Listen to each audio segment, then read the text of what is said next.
Ada satu doa yang Nabi pesan kepada Sayyidina Mu'az, siapa belajar bahasa Arab, la tada'anna, jangan tinggal, jangan lupa wahai Mu'az, jangan tinggal sekali-kali. Habis bagi salam, habis semayang, sebelum bangun, Allahumma a'inni ala zikrik, ya Allah bantulah aku untuk sentiasa mengingatimu.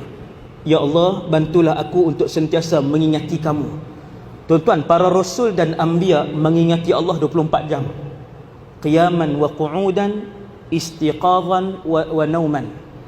Berdiri dan duduk, tidur dan jaga 24 jam. Sebab tu Nabi bila dia tidur, dia bangkit, dia tak ambil semayang. Tanamu ainai wala tanamu qalbi, Nabi kata, mataku tidur wahai Aisyah, hatiku sentiasa berzikir. Berapa jam? 24 jam. Maka dengan sebab tu Nabi suruh minta, ya Allah bantulah diri ini untuk sentiasa mengingatimu. Tuan-tuan tengok orang-orang soleh, walaupun dia duduk saja, duduk atas tangga, hati dia duduk berzikir. Hati dia berzikir. Dia naik kereta, hati dia berzikir. Dia makan, hati dia berzikir. Dia kan duduk saja, mustahil dia takkan duduk saja. Maka dengan sebab tu Nabi ajak berdoa kepada Allah, kerana antara jalan yang paling luas untuk kamu mengenal Tuhan kamu dan berada rapat dengan Tuhanmu, nescaya kamu mendapat rahmat Tuhanmu dan kamu akan dibuka banyak rahsia Tuhanmu melalui jalan zikir. Sebab tu waktu Nabi Yunus berada dalam perut ikan, cerita ni dalam Quran, tak payah tanya pula. Tuan-tuan, Nabi Yunus dibuang sebab muatan lebih. Kemudian ikan yang besar, bukan ikan jerung lah, kalau ikan jerung dia telan belah dua. Ikan yang besar telan, ikan paus lah kita kata, senang, ikan paus. Kemudian ikan itu masuk ke dasar laut. Ikut akalnya mati. Ikut akalnya dalam masa, kita kata kalau tak makan lah, no? dalam masa beberapa hari akan mati Nabi Yunus. Bila ikan tu berenang masuk ke dalam laut, satu ibadat yang tidak ditinggalkan oleh Nabi Yunus ialah zikir. La ilaha illa anta subhanaka inni kuntu minadh zalimin. Zikir ini tuan-tuan, ibadat kita, bahkan bacaan Quran kita, zikir kita, solat kita, doa kita dibawa naik ke atas. Ada zikir dia naik sampai langit pertama, tu dia hilang, tak naik. Wal'iyadzubillah.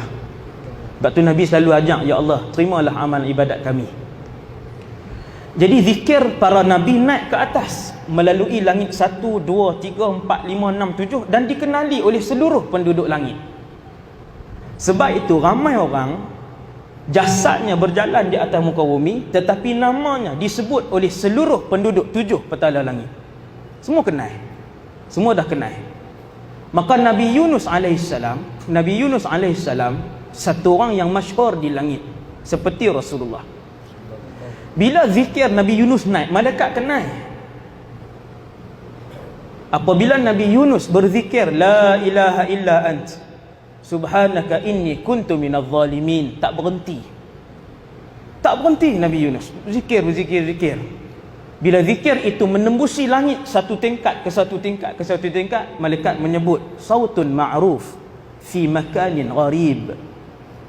Malaikat kata kenal suara ni, suara yang sangat terkenal, tapi main daripada tempat yang cukup pelik. Kalau jin berzikir bawah laut, biasalah. Ni orang berzikir bawah laut, malaikat kata pelik. Akhirnya dilihat, dia dimakan, ditelan oleh ikan, dia sedang berzikir di bawah sana. Maka Allah merakamkan keadaan zikir Nabi Yunus alaihissalam. Tuhan kata dalam Quran, kalau Nabi Yunus ini tidak membanyakkan zikirnya, nescaya kami tidak menyelamatkannya. Dia akan mati di dalam perut ikan tadi. Akan tetapi disebabkan Yunus alaihissalam adalah orang yang membanyakkan zikir seperti para rasul lain, dan dengan zikir itu kami menyelamatkan Yunus alaihissalam. Zikir tuan-tuan. Dengan sebab itu dalam Quran ayat lain banyak Allah sebut wa yadhkuruna Allah qiyaman wa qu'udan, dan mereka ahlullah ni berzikir kepada Allah qiyaman wa qu'udan, wa ala junubihim. Diri, duduk, berbaring 24 jam berzikir. Wasabbihuhu bukratan wa asila. Pujilah Allah, bertasbihlah kepada Allah bukratan wa asila, pagi dan petang. Tuhan kata daripada pagi sampai petang, tak berhenti. Kemudian Allah sebut dalam Quran, Allah ulang banyak kali. Yang ni jarang orang renung. Apa dia tuan? Jarang orang renung satu ayat, iaitu di dalam alam ini setiap makhluk berzikir kepada Allah kecuali dua. Yang pertamanya manusia, yang keduanya jin dan syaitan. Yang ni yang paling banyak tidak berzikir. Makhluk lain, buku, mikrofon, rehan, sejadah, kipas, pokok, angin, laut, bintang, bulan. Wa in min syai'in.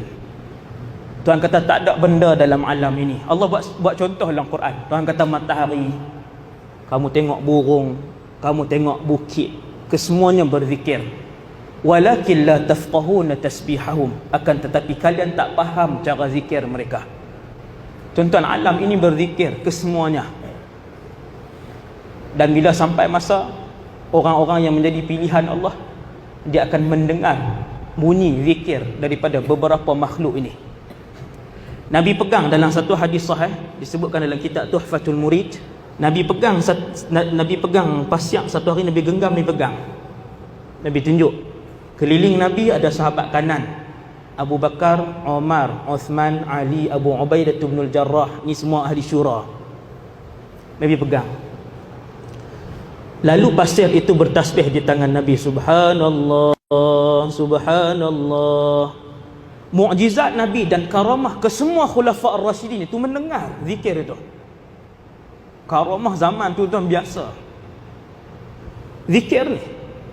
Kata Ali, aku mendengar, Abu Bakar mendengar, Uthman mendengar, aku juga mendengar, semua. Kemudian Nabi minta tangan Abu Bakar, Nabi pasir itu di atas tangan Abu Bakar. Kata Ali, kemudian pasir itu berzikir di atas tangan Abu Bakar. La ilaha illallah. Pasir, tuan-tuan. Nabi nak bagi tahu ke semua makhluk berzikir. Kemudian Abu Bakar memindahkan pasir itu di tangan Umar, maka pasir itu berzikir di atas tangan Umar. Kemudian memindahkan di atas tangan Uthman, pasir itu bertasbih di atas tangan Uthman. Kemudian dipindahkan ke atas tanganku, pasir itu berhenti berzikir. Wallahu alam, pasir apa? Mungkin ada sebab, ada kan di atas tangan Sayyidina Ali. Maka yang kita nak beritahu ialah, kita apabila mencapai tahap yang tinggi, beriman kepada Allah, membawa hati yang bersih, ketika itu seorang manusia biasa yang disayangi Allah, apabila membawa an-nafsul mutmainnah menghadap Allah, maka dia lebih mulia daripada seorang malaikat yang biasa. Awamul malaikah disebutkan dalam kitab tauhid, lebih mulia daripada seorang malaikat biasa. Akan tetapi ketika mana manusia meninggalkan Allah, membawa hati dan jiwa yang kotor dan liar menghadap Allah Azza wa Jalla di padang mahsyar, ketika itu kata para ulama, mereka lebih hina daripada binatang. Maka sebagai muhasabah ringkas, untuk kita bersama-sama membawa menghadap Allah Azza wa Jalla hati yang bersih, maka sama-samalah kita melazimi zikir, membiasakan zikir. Untuk membiasakan zikir, tuan-tuan yang dirahmati Allah, ialah antara lain dengan memohon kepada Allah supaya Allah sentiasa menggerakkan hati dan mulut kita, hati dan lidah kita untuk memuji Allah Subhanahu Wa Taala. Kalau Tuhan tak izin, tuan-tuan, duduk depan Kaabah pun tak berzikir, duduk main handphone juga. Kalau Allah tak izin, duduk dalam raudhah pun dia bersembang setengah jam. Tetapi dengan sebab inayah Allah, taufik daripada Allah, dengan sebab itulah Allah menggerakkan hati dan mulut kita untuk memuji Allah Subhanahu Wa Taala.